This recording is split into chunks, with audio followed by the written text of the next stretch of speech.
Nasa kote ng mga operatiba ang isang high-value individual sa ikinasang bypass operation sa Davao del Sur. Matapos positibong mabilhan ang hinihinalang shabu, tinutukan niya ni Patrolwoman June Merijoy Rupin.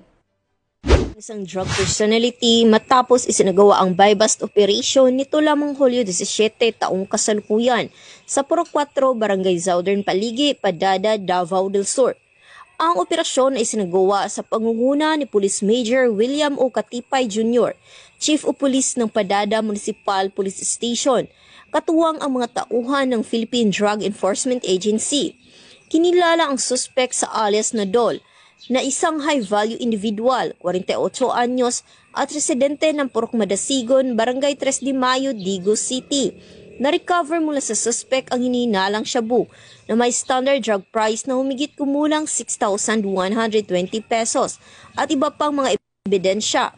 Kasalukuyang nasa kustudiya ng nasabing istasyon ang suspect upang duman sa tamang disposisyon at maharap sa kasong paglabag sa Republic Act 9165 o Comprehensive Dangerous Drugs Act of 2002.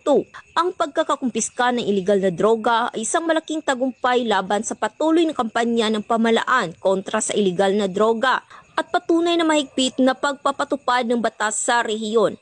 Patuloy ang investigasyon ng mga otoridad upang matukoy kung may iba pang sangkot sa iligal na aktibidad ng naarestong suspect. Mula dito sa Police Regional Office 11, ako ang inyong PNN correspondent, Patrolwoman June Merijoy Rupin, alagad ng batas, tagataguyod ng Balitang Pulis.